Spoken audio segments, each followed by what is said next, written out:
క్రీస్తు రక్త సంబంధులైన దేవుని సంఘమునకును గనులైన దేవుని బిడ్డలకు సర్వలోకనాథుడైన యేసుక్రీస్తు నామం పేరట మీ అందరికీ కల్వరి దీవెన కార్యక్రమాన్ని చూస్తున్న మీ అందరికీ ప్రత్యేకమైన వందనాలు. మీ ప్రార్థన అవసరతలు దేవుని బిడ్డరా మీకున్నటువంటి ఎడల మరి ఖచ్చితంగా ఈ స్క్రీన్ మీద కనబడుతున్న నంబర్లకు మీరు ఫోన్ చేయగలరు. మీ కొరకు నిత్యము ప్రార్థన చేయడానికి మా సంఘములో మేము కలిసి మీ కొరకు ప్రార్థన చేస్తామని ద్వారా మీకు తెలియజేస్తూ ఉన్నాను. చాలా సంతోషం, మంచిది. దేవుని బిడ్డలారా, ఈ దినాలలో మరి చాలామంది పిల్లలు అలాగే తల్లిదండ్రులు కూడా చాలా రకాలుగా కష్టపడి చాలా రకాల పనులు చేస్తూ ఉన్నారు. కొందరు చెప్తూ ఉన్నటువంటి మాటలు ఏంటయ్యా అంటే నష్టాలే జరుగుతున్నాయండి, సరైనటువంటి లాభాలు ప్రతిఫలాలు మాకు కనబడట్లేదు. మరి దీనికి కారణం ఏంటి?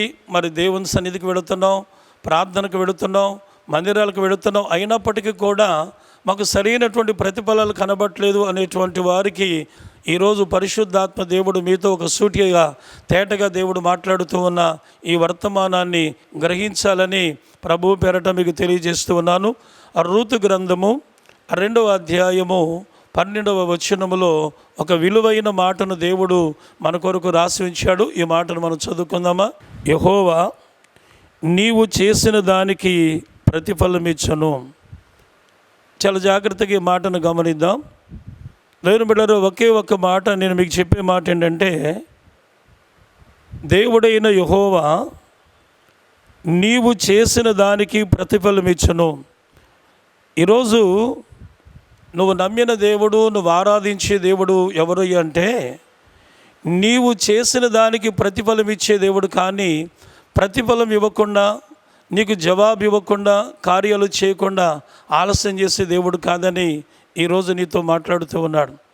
దేవుని బిడ్డలారా, మోయాబు దేశములో పుట్టి మోయాబు ప్రాంతములో పెరిగి అక్కడ అలవాట్లతోనూ అక్కడ అభ్యాసముతో పెరిగినటువంటి రూతు మోయాబీరాలు. ఈ మోయాబీరాలు ఆమె ఏం చేసింది? దేవుని వాక్యం చెప్తున్న మాట ఏంటంటే, నీవు చేసిన దానికి ప్రతిఫలం ఇచ్చేవాడు యెహోవా. అంటే ఈమె చేసినటువంటి పని ఏమిటి అని ఒకసారి మనం ఆలోచన చేద్దామా? పరిశుద్ధ లేఖనములో దేవుని బిడ్డలారా, మరి రూతు గ్రంథములో 1వ అధ్యాయము 18వ వచనములో మనం చూసినప్పుడు రూతు చేసినటువంటి మొదటి పని ఏమిటయ్యా అంటే, ఆమె ఒక అవకాశం ఆమెకు వచ్చింది. ఆ యొక్క ఉన్నటువంటి ఏ ఊరిలో అయితే పుట్టిందో పెరిగిందో అదే మోయాబు దేశములకు మరలా తిరిగి తన ఇంటికి తన స్వజనుల యొద్దకు వెళ్ళటానికి ఒక అవకాశాన్ని ఆ రోజు నయోమి గారు కోడలైన రూతుతోనూ తన తోటి కోడలైనటువంటి ఓర్పాతో చెప్పినప్పుడు రూతు అనే మాట ఏమంటుందంటే, అయ్యా అత్తమ్మా, నేను నీతో పాటు యూదా బెత్లెహేములోనికి వస్తాను. ఆమె ఏం చేసిందో తెలుసా దేవుని బిడ్డలారా? మోయాబు దేశంలోకి వెళ్ళి శరీర సంబంధమైన సుఖాలు, శరీర సంబంధమైనటువంటి ఆ జీవితాన్ని జీవించడానికి ఒక అవకాశం వచ్చినప్పటికీ ఆమె తీసుకున్న తీర్మానం ఏంటంటే, రూతు బెత్లెహేములను కోరుకుంది. బెత్లెహేము అనగా దేవుని బిడ్డలారా దేవుని రొట్టెల గృహము. దేవుని రొట్టెల గృహములోనికి రావటానికి రూతు ఒక మంచి కార్యాన్ని, ఒక మంచి తీర్మానాన్ని తీసుకుంది కనుక ఆమె చేసిన దానికి దేవుడు ప్రతిఫలం ఇవ్వటానికి దేవుడు అంగీకరిస్తూ ఉన్నాడు. ఈరోజు మనం గమనించాలి దేవుని బిడ్డలు, నువ్వు నేను కూడా మరి ప్రతిఫలమును పొందాలి అంటే మనం ఎక్కడికి వెళ్ళాలో తెలుసండి? సర్వభూమికి రాజైన ఆయన ఇల్లు అయినటువంటి యూదా బెత్లెహేములోనికి ఆమె వెళ్ళటానికి కోరుకుంది కనుక ఆమె చేసిన దానికి దేవుడు ప్రతిఫలం ఇవ్వటానికి దేవుడు అంగీకరించాడు. అంత మాత్రమే కాదు దేవుని బిడ్డలారా, తాను చేసిన మరొక తీర్మానం ఏంటంటే, అత్తమైనటువంటి నయోమి ఎక్కడ జీవిస్తుందో అక్కడ జీవించడానికి ఒక బలమైన తీర్మానం కలిగింది. ఎవరైనా ధనవంతుల దగ్గరికి వెళ్ళి, భాగ్యవంతుల దగ్గరికి వెళ్ళి, ఐశ్వర్యంతుల దగ్గరికి వెళ్ళి జీవించాలనుకుంటారు. ఏమీ లేకుండా ఒట్టి చేతులతో యూదా బెత్లెహేములకు వెళుతున్నటువంటి నయోమితో నివసించడానికి ఇష్టపడుతుంది. చూడండి, ఆమె చేసిన కార్యము, ఆమె చేసిన పని అది.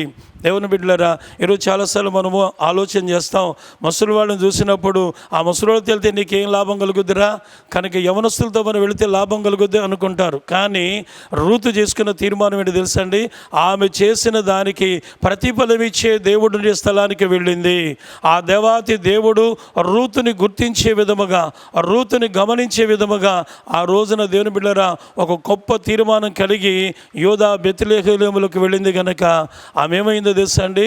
ఆ దేశములోనే గొప్ప ధనవంతుడైనటువంటి బోయాజు అనేటువంటి వ్యక్తికి దేవుని బిడ్డ ఆమె భార్యగా చేయబడటానికి ఆమె దేవుడు కృపనిచ్చి ఆమె పట్ల దేవుడు గొప్ప ప్రతిఫలం ఇవ్వటానికి దేవుడు కార్యం జరిగించాడు. దేవుని బిడ్డలారా, ఈ వర్తమానములు వింటున్న మీ అందరితో పరిశుద్ధాత్మ దేవుడు మాట్లాడుతున్న గొప్ప కార్యం ఏంటంటే, నీవు కూడా రూతు చేసినట్లుగా నీవు చేస్తే దేవుడు నీకు ప్రతిఫలం ఇస్తాడు. ఈరోజు చాలాసార్లు ఆదివారమే వివాహాలు వస్తాయి, ఆదివారమే వినోదాలు వస్తాయి, ఆదివారమే కార్యక్రమాలు వస్తాయి. కానీ యోధా బెత్లెహేము అనబడిన దేవుని మందిరములకు వెళ్ళటానికి ఈరోజు నువ్వు చేయగలుగుతున్నావా? ఒకసారి మనం ఆలోచన చేద్దాం. దేవుడు నీకు ప్రతిఫలం ఇవ్వాలి, నీ బిడ్డలకు ప్రతిఫలం ఇవ్వాలి, దేవుడు కార్యాలు చేయాలి అంటే నీ తీర్మానమే చాలా ప్రాముఖ్యమైనది. కనుక ప్రభు ఎన్నడూ కూడా వచ్చి ఉండడు, ఆయన నీకు రుణస్థుడిగా ఉండడు. ప్రార్థన. ప్రేమగల తండ్రి, నీకు వందనాలు. కల్వరి దీవెన కార్యక్రమాన్ని చూస్తున్న బిడ్డలు, ఈ కార్యక్రమం ద్వారా మీ బిడ్డలకు ప్రతిఫలం కావాలి నాయన. ఆ బిడ్డలు ప్రభు ఇప్పటి వరకు చేయలేని వాటిని మీరు తెలియచేస్తూ ఉండగా వాటిని గుర్తించి తెలుసుకొని గొప్ప దీవెనలు పొందుటకు సహాయము చేయమని యేసు నామమున అడుగుచున్నాము తండ్రి. ఆమేన్. అందరికీ వందనాలు.